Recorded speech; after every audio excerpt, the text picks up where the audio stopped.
And good evening. This is the Tech Travel Geeks podcast, episode 7. Sadly, this week, Lukasz can't join us. He is behind the Great Firewall in China, currently in Beijing, so he won't be able to join us in tonight's episode. But to make up for Lukasz's absence, we have an awesome guest. I'm joined by my twin from the other side of the Atlantic, or maybe he's from this side of the Atlantic. We'll find out later in the podcast. But he's my twin from another mother, Chris Pick. Good evening, Chris, or good afternoon to you. Yeah, good afternoon. It's about 1 o'clock here in the afternoon, so good to be with you. So where are you at the moment, Chris? I'm currently in Seattle. I live just in an island called Bainbridge Island, just west of downtown Seattle in Washington, on the west coast of the United States, and kind of nice sunny day out. So lucky you. It's already dark here. It's rainy, miserable. So looking at your Instagram, it's always awesome views on the ferry to and from the island. Yep. Thank you. Yeah, it's a daily commute for me, but it's one of the ways I like to travel. Excellent. And so, who are you? What do you do? Who is Chris Pick? So I'd say an Android enthusiast. I've been doing Android software development for 10 years now, and run an Android team up in Seattle. And from a technical side, that's from my technical side, I suppose, and what I do to pay for my fun travels. I was actually born in Spain, grew up in Belgium. So yes, I'm from the other side of the pond, technically. And my parents traveled a lot by airplane when I was young. So that's one of the things I like to impart to my 2 children and my wife, is taking them on different experiences, experiencing different cultures, and kind of opening their eyes to the world more than this, the US-centric view you typically find over here. That's awesome. And we met as part of your, let's say, work/leisure travels, didn't we? Yes, we did. I believe it was originally met in Amsterdam. Yes, it was the Big Android Barbecue 2015. Yes, that is correct. That was the marshmallow year. Sounds about right. Yes, we revived the Banana for Scale at that event, and I'm still keeping that going in various forms. Sounds good. Sounds good. I should have had one behind me, but not quite as prepared as I should have been. Next time. So you said you grew up in Belgium. That was in the 80s? Yeah, that was in the 80s. I moved out to the United States in 89, so obviously things have changed a lot. The Berlin Wall fell after I left. There's a lot of big changes, but I wouldn't say it's quite the heyday of flying when I was traveling then, but it was certainly left a good impression, and was able to visit the cockpit almost in every flight and talk to the pilots. Different time of flying. Yes, sadly for security reasons, that's very rare nowadays. Yeah. Have your kids been in a cockpit? So yes, on the ground they've been able to talk to pilots, either before or after flight. They're fortunate that 2 of my wife's cousins are commercial airline pilots. They're captains for a regional airline in the United States. So they've had the opportunity to go up in a small little Cessna 172 and had some pretty good experiences with that. So they're pretty excited about flying when we do travel. They're not scared or anything. They're really awesome. happy. And you've been traveling quite a lot with the family recently, looking at your social media posts. So last year you were in the UK visiting the country where I live at the moment. And this year you took the family to the Cook Islands in the middle of the Pacific. That is correct. I actually went to the Cook Islands last fall also to celebrate my 40th birthday. Just me and my wife getaway, left our 2 kids with my in-laws, and had a wonderful 2 weeks, or I guess 12 days in the Cook Islands. And we loved it so much, we decided we wanted to take the children back with us, and also take my mother along. Since my father's passed away a few years ago, she doesn't really travel for fun. So we thought it'd be good to bring her along with us and just have a little bit of relaxation in the South Pacific. So really fun times. Kind of got a great deal on some tickets. I can tell you more about those if you're interested. And got to fly business class lay flat the whole way. So that's pretty good. Awesome. So just to give our listeners a bit of context, how would you describe the Cook Islands? I've heard of it as kind of how Hawaii was like 40, 50 years ago. There's no like major chains of restaurants or hotels. It's relatively quite small and spread out across multiple islands as one kind of big island. From a what it looks like, you think of Bora Bora or somewhere in Tahiti with the blue waters, basically the same thing. It's just, I think it's about an hour and a half flight from French Polynesia. So very similar weather, just a lot less expensive and kind of more down to earth, more in touch with everyone. And by the looks of your Instagram posts, awesome seafood.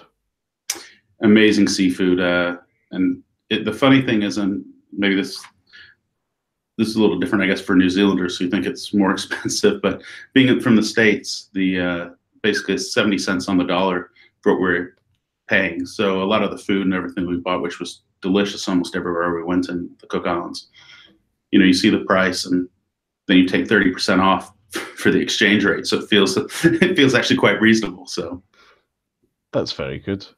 And so is it somewhere you're planning on going back to?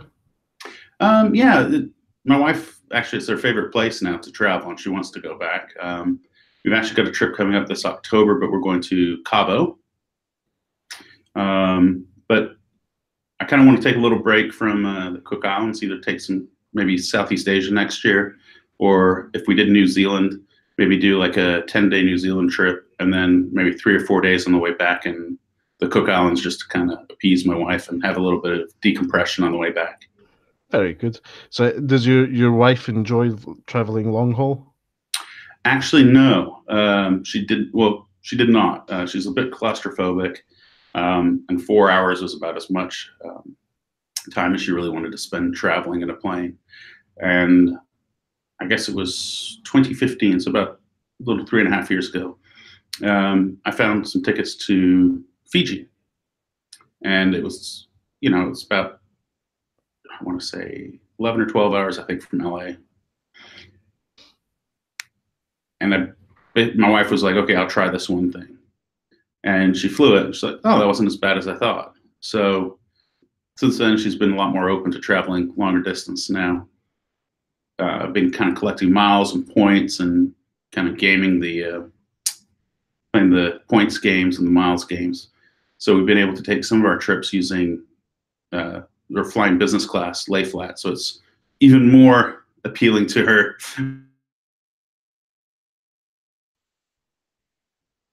Oh dear. Chris seems to have frozen. Hopefully it's just a temporary freeze.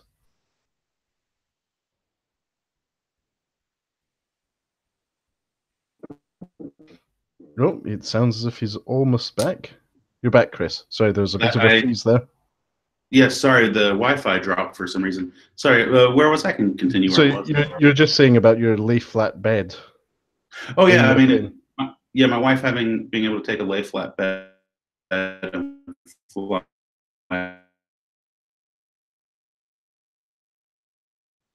Oh dear, you seem to be dropping out again, Chris.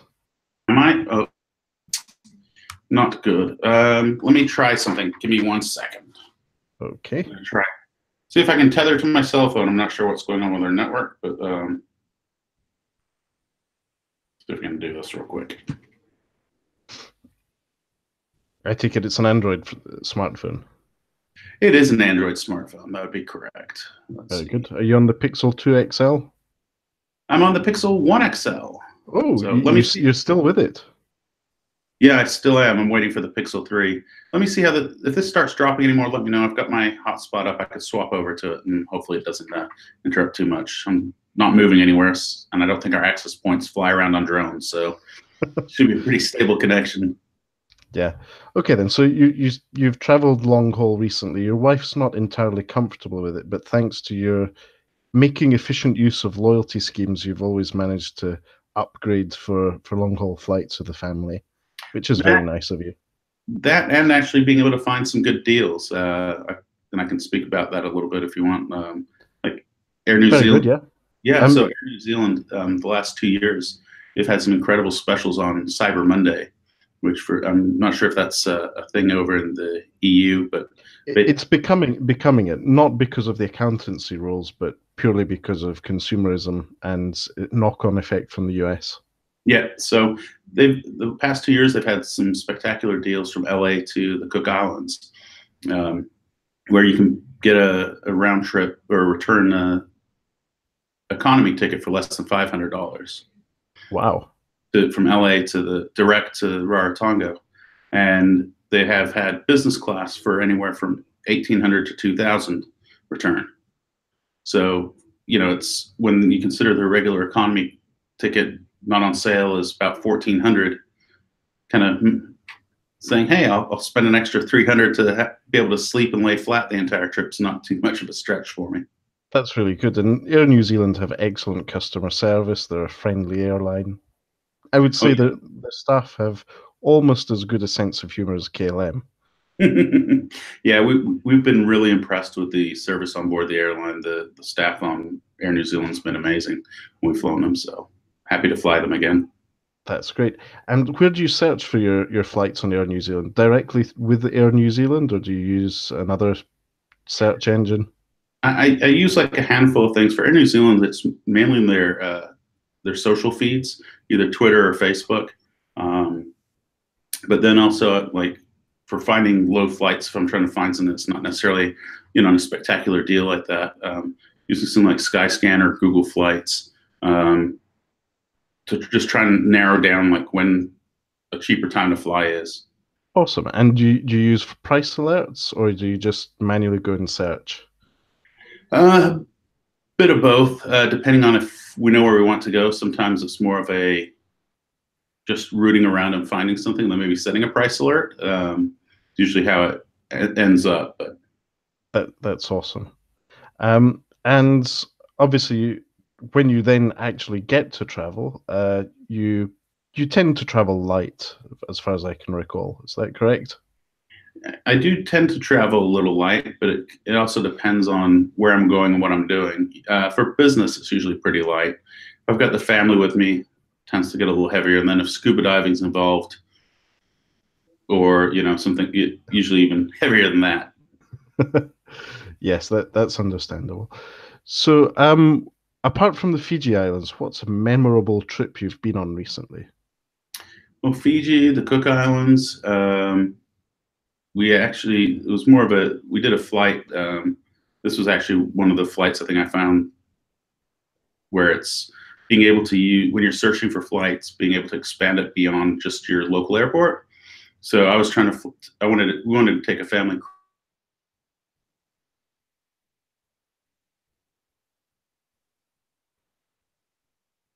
Oh dear, sorry, Chris, you seem to have dropped out again.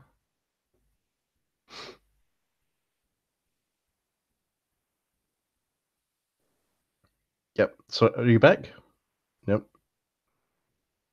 Chris dropped out and seems to have frozen.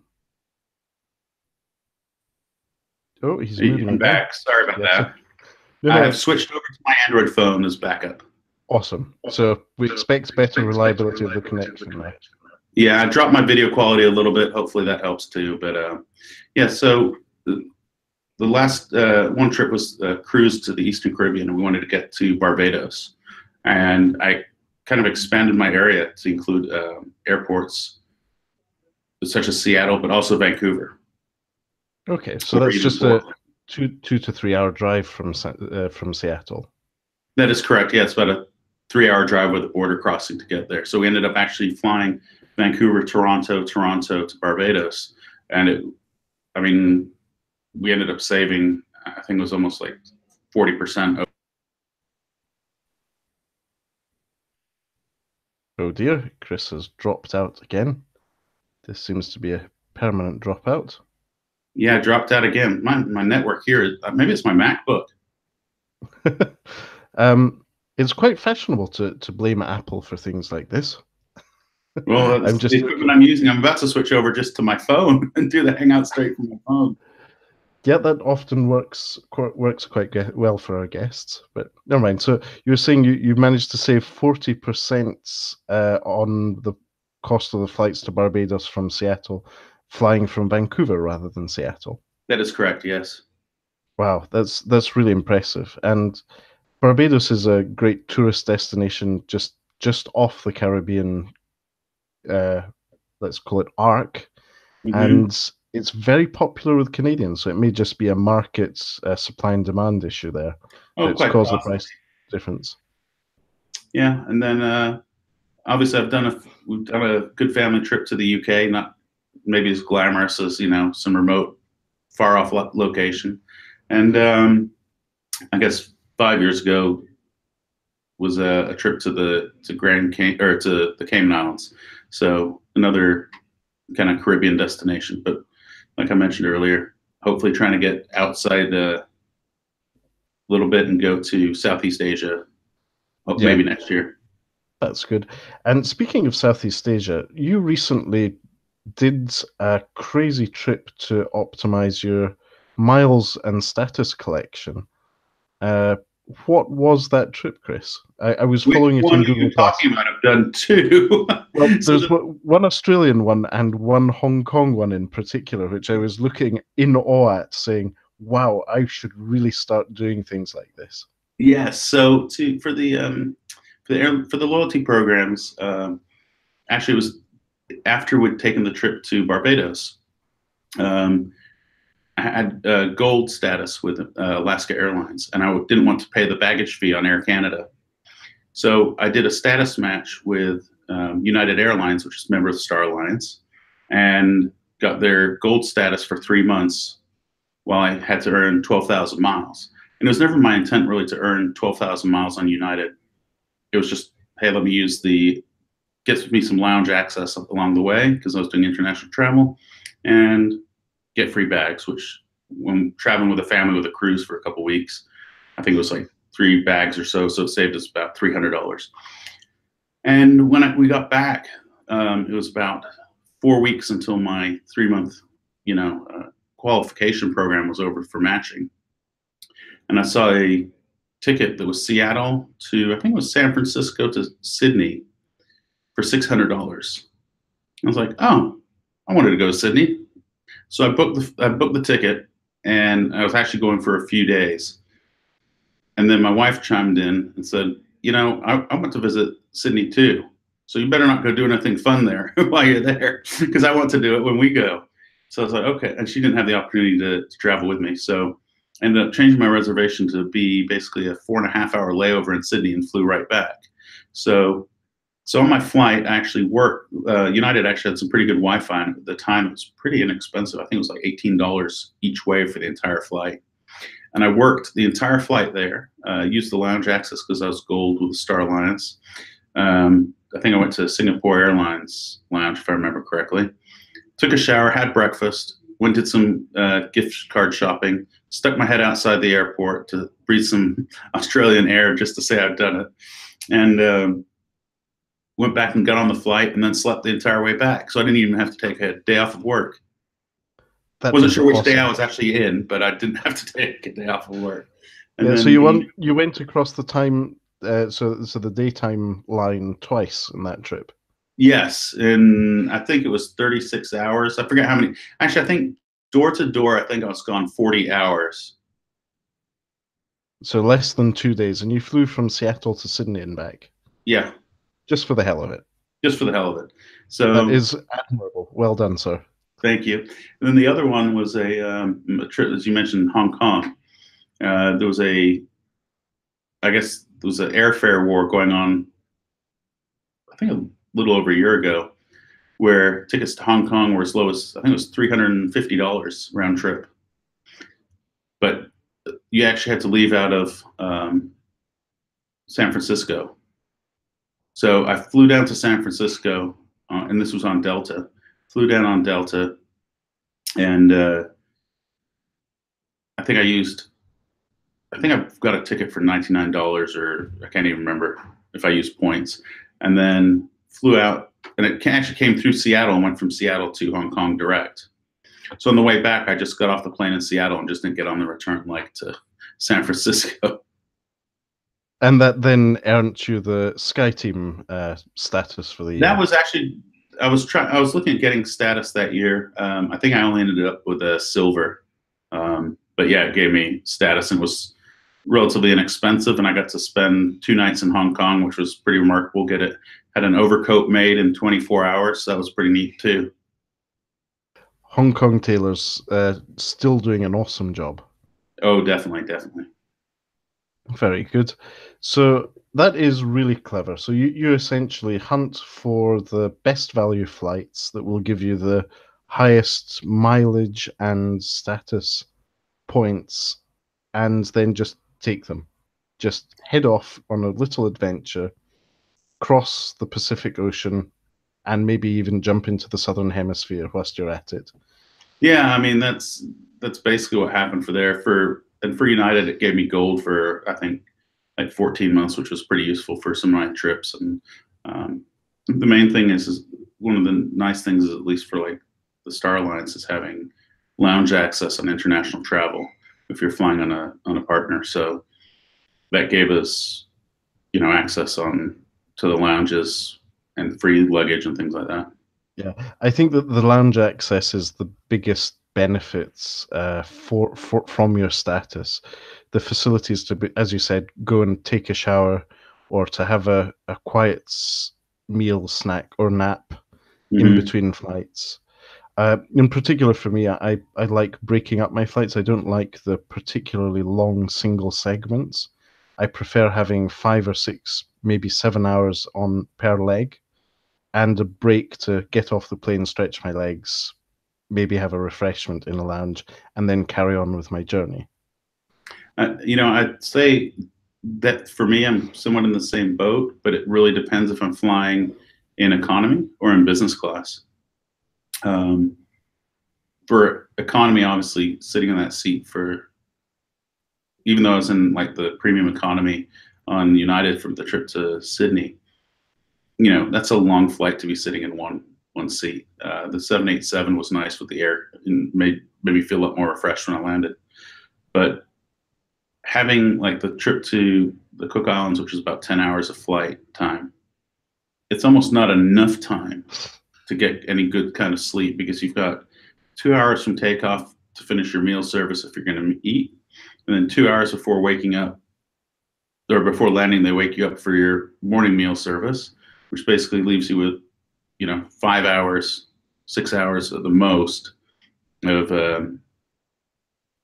being able to sleep. So if you're trying to get 8 hours, it's almost like you need a 12 or 13-hour flight with a business class to make it really worth its while. And as a result, what's your take on the apparently imminent 20-hour flights from London to Sydney, which will be arriving in 2021, 2022? I think I should save my points and try and make one of the flights and do it in business or first class and have a nice, relaxing flight. Yes, I'm looking forward to that. It's been one of the biggest challenges for the aviation industry, is to be able to fly almost literally from one end of the planet to the other. Yeah, it's a pretty impressive feat. And that's going to be happening thanks to the Boeing 777X and the next generation Airbus A350, apparently. Yeah, Qantas are currently working with them on that yeah, new configuration of aircraft. yeah. So Can't wait for it. what we could do is maybe catch up in Sydney in the lounge on just for 4 hours and then head back. But there you go. That sounds like that'd be a great time to have a hangout on air and from one of the lounges in Sydney Yeah. Airport just before flying back halfway across the world. That is a very first world / large carbon footprint way of doing things, but that's the way we roll at Tech Travel Geeks. Yeah, it kind of defeats the purpose of of doing this virtually, doesn't it? It does. Next time I'll just fly to Seattle. Let's agree on that. Sounds great. Good. So we've talked about your recent travels, your crazy travels. Obviously, we met at the Big Android Barbecue in Amsterdam in Europe. We've caught up at, I think, another edition of or no, you went at the 2016 edition. That was Corey I met up with there. But we did meet up in Texas at the Big Android Barbecue there. Yes, You have a bit of a connection to Texas as well as to Belgium. Yeah, I mean, I lived in Texas for 25 years. When I moved from Belgium, I moved to Texas and lived there until about 4 years ago. So I met a few people in the Android community that were there, did a couple startups, and then was involved in volunteering for the Big Android Barbecue. Very good. And how long? What edition of the Big Android Barbecue did you become involved at? I actually just saw that the other day, and I'm I'm trying to see if I can remember. I think it was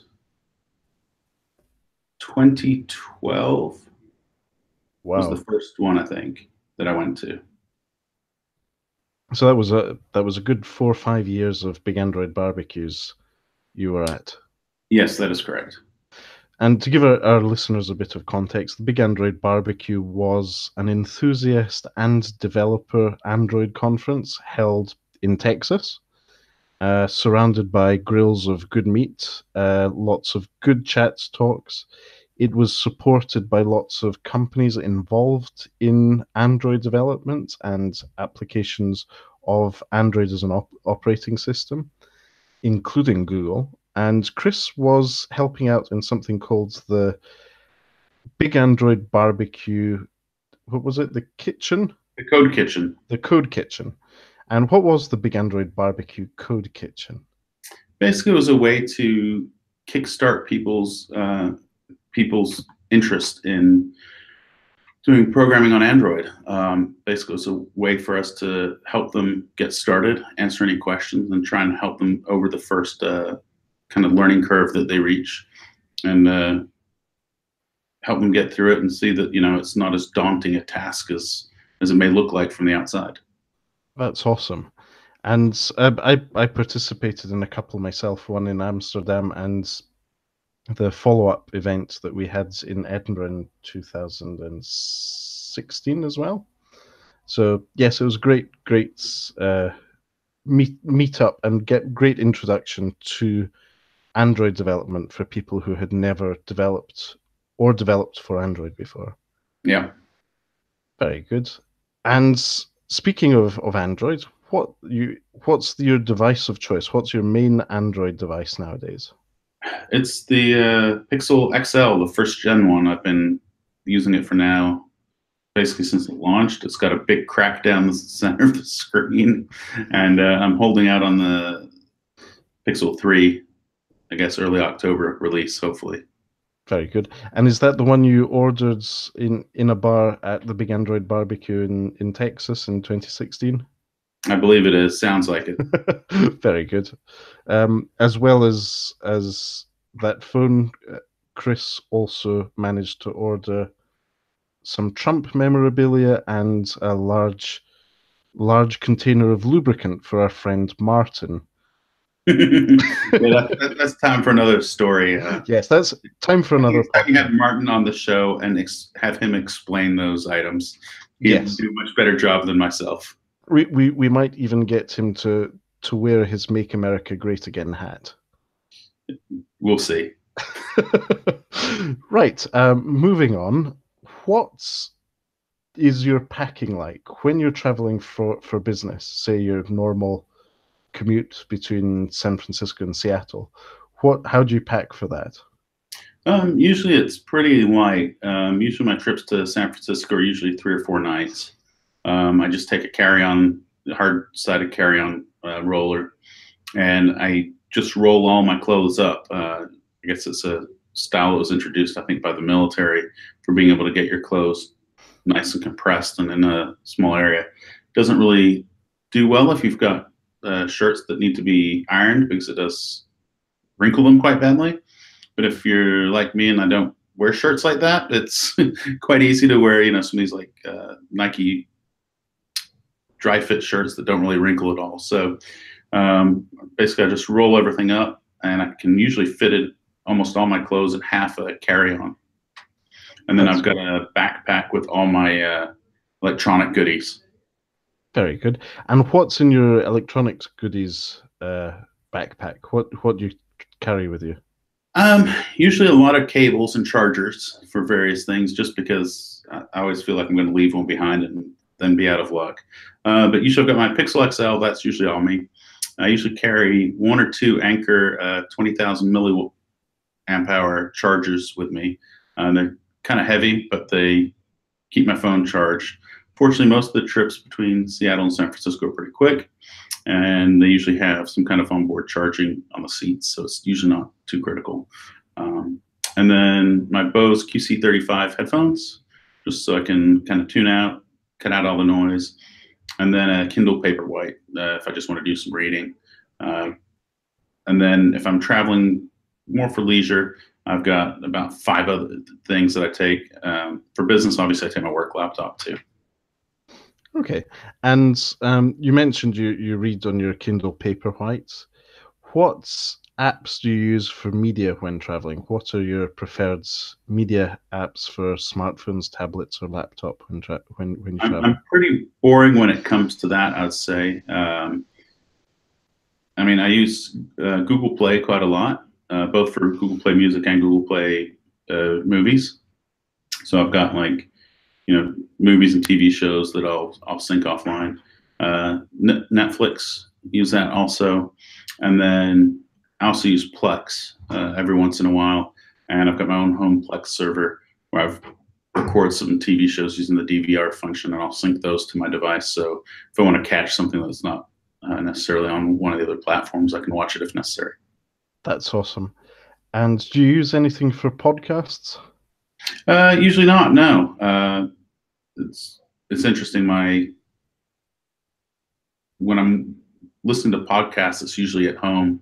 I don't know what it is about travel. It's like podcasts are the last thing on my mind when I'm traveling, unfortunately, which is kind of ironic with this conversation. No, that makes sense. It's all very subjective. Yeah. Do you subscribe to a music service? Just the Google Play or YouTube Red, whatever you want to call it, where you get the free music. Yeah, Not free, but unlimited. Yes, that's one of the more popular music services, Google Play Music, in the Android community. I myself subscribe to that. And you mentioned your headphones, Bose QC35s. Mm-hmm. Very good. You're not the first guest on the show who has endorsed that product. I use them myself when traveling. I have the QC35 2s, the ones with Google Assistant. Oh, nice. I have the older version, but I find the battery life to be impeccable and the recharging to be very fast. So I can usually do a whole trip and not ever run the battery down. Very good. And do you what was I going to say? Oh yes, with the Bose QC35s, do you find the noise cancellation to be sufficient on flights? Yeah, I think noise cancellation is somewhat subjective because of, how they actually do the noise cancellation, canceling out the noise that you're hearing. It's I think it's pretty good to kind of drown out that monotonous roar of the engines or whatever that's going on. You can still kind of hear some conversation if you like paying attention to it. But yeah, I think it's really not quite nice. And usually what I find myself doing is if I've had a trip where I'm either leaving very early in the morning or late at night, getting back, and I've got, time for an hour nap on the flight, I'll pop those on and just kind of turn the music on a little bit, and I don't hear a thing, and I'll just snooze, take a quick, hour-long nap. That's good. No, that's interesting that you too are a Bose QC35 user. And okay, so you're a roller. Have you ever used packing cubes? Never used packing cubes. Not familiar with them, actually. So they're essentially little nylon one-panel netting cubes or parallelopipeds shaped bags for keeping your clothes safe. So you can maybe have an outfit set up in a little cube, which makes it easier to move stuff around whilst packing. Some people like to roll and then put the rolled clothes into packing cubes. Some people just prefer to fold and put into packing cubes. But because of their sort of cubic-like shape. It makes it easier to pack into carry-ons or larger suitcases. Very nice. I'll have to look into those. I have not seen those. Amazon have their own Amazon Basics version as well. So if I'll you have to take a don't look. want to wait 6 weeks for them to be delivered from China on AliExpress.com, you can order them from Amazon too. Sounds good. Good, good. And moving on, what do you think technology will do for travelers, regardless of the aircrafts, as we mentioned earlier, and the searching and booking phase of travel? What technologies do you think will help travelers and give them a better experience in the coming years? From a very high level, I hope that like the new changes for the GPS navigation allows for flights to have better on time capabilities. For the new GPS, I forget the actual terminology for it, but some new GPS navigation that they're starting to roll out. And then I'm really hoping that on the plane that there's not all flights obviously have charging options. Not all flights have Wi-Fi. I've noticed like a lot of the plugs that you have that have the US plugs for charging, and obviously they're like they're internationalized plugs, right? They have got like 10 different sockets in one socket, if you will, so it fits kind of everything. The US plugs, I found, I'm not sure if it's because from overuse, but they tend to fall out pretty easily. So if I've got a high-speed charger and I try to plug it in, I've noticed that it falls out pretty easily from where they're situated. So I'm hoping, like, just from a technology standpoint, they get a little bit better at like providing charging options, while you're flying. And then because there's so many airlines taking away the in-flight entertainment, the IFE systems, better ways to hold your device and have it, set up with like either like a tablet holder or a phone holder or something else that doesn't really get in the way. It's not going to fall out and it's not going to break. And that's what I'm looking forward to, is improvements around those areas. That's great. So you've noticed that some of the airlines that you fly on are starting to take the in-flight entertainment out of aircraft? Yeah. So like Alaska Airlines no longer has in-flight entertainment in it. I believe they merged with Virgin. I know they merged with Virgin, but Virgin had IFEs and Alaska had like tablets that you could rent. I don't think I've seen them even renting the tablets lately, but they have Wi-Fi on board now, where you basically bring your own device and connect to the Wi-Fi and you can watch the shows and stuff for free from your own device. But there's not an easy way to kind of prop your device up unless you bring like a little device stand, or which typically I bring something to do, but it's still a little annoying that it's like sits on the fold down table, and it's like if someone's got to get up and get past you, it's like I've got to pull everything up, move my charging wires around.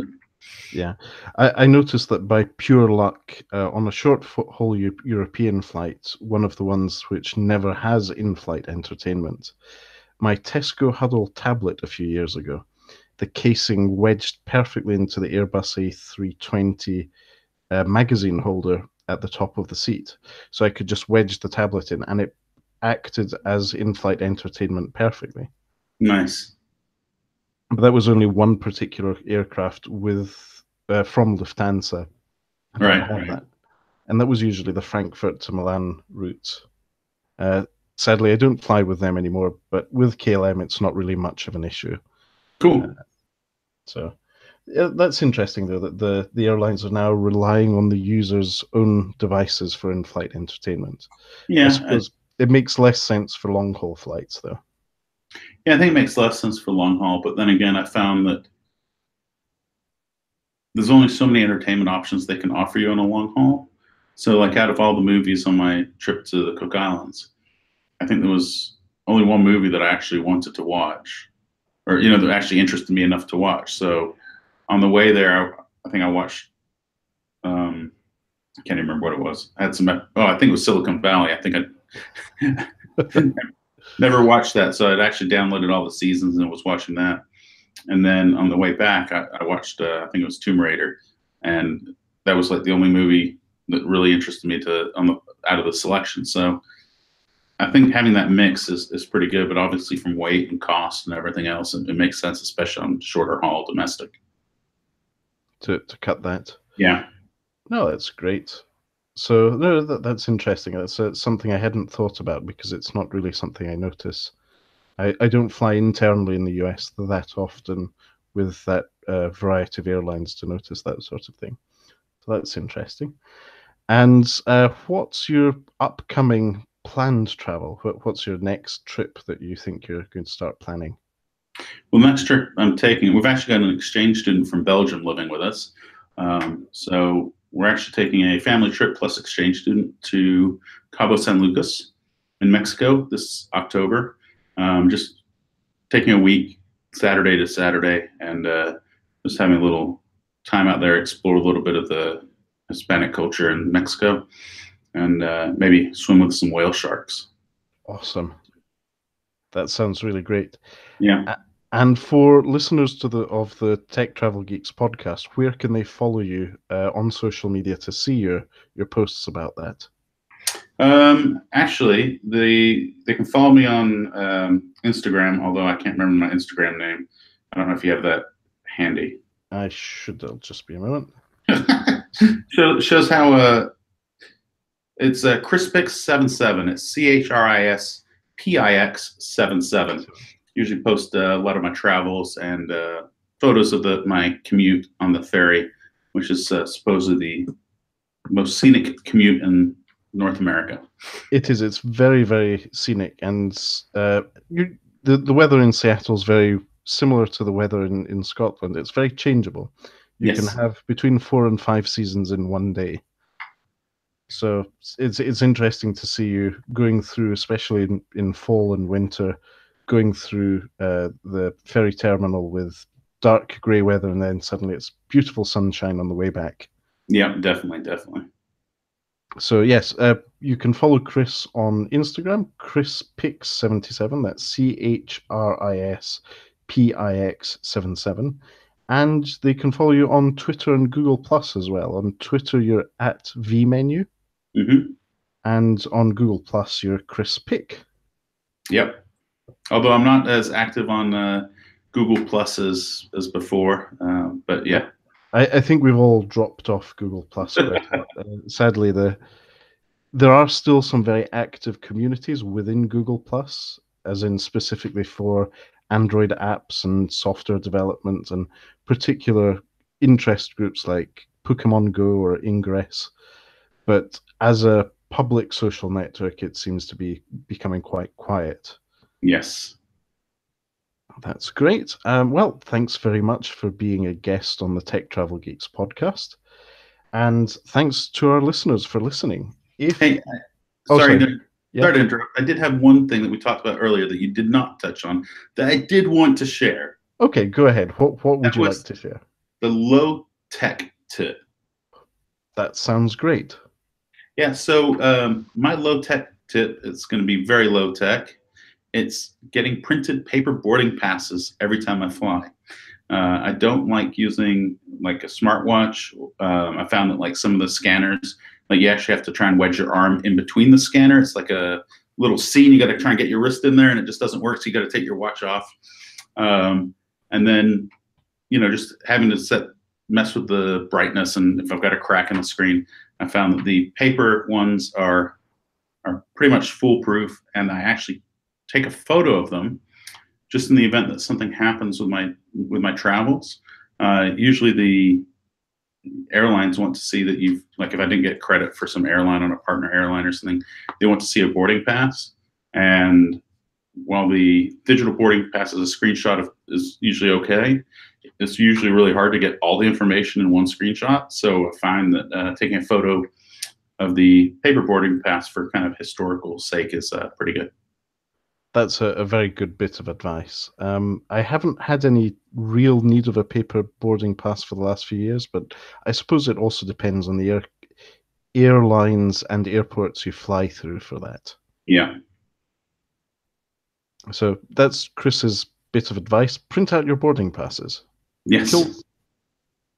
kill more trees or use more recycled trees for your boarding passes. Recycle trees only. Recycle trees only. Good advice. So, yeah, thanks very much for that low-tech advice. I will go and print my boarding passes tomorrow for my trip to the US on Wednesday. And again, thanks for being a guest on the Tech Travel Geeks podcast, and thanks to our listeners. And if you'd like to subscribe to the Tech Travel Geeks podcast, you can do so on Apple Podcasts, Google Podcasts, Pocket Casts, and Stitcher, and any other podcast distribution service with good podcasts. You can also subscribe to Tech Travel Geeks on YouTube if you'd like to watch the unedited, raw podcasts and actually look at the faces of the people who are on our podcast. So, again, thanks for listening, everyone. We will take a week off next week because Lukasz will still be in China and I will be on the west coast of the US. But if you want to really listen to my voice and also hear the lovely tones of Jason Howell, Florence Ion, and Ron Richards, I'll be a guest on All About Android on Twit TV next week on September 25th. So thanks again for listening, everyone. Thank you, Chris. Speak to you soon. Thank you. Have a good day.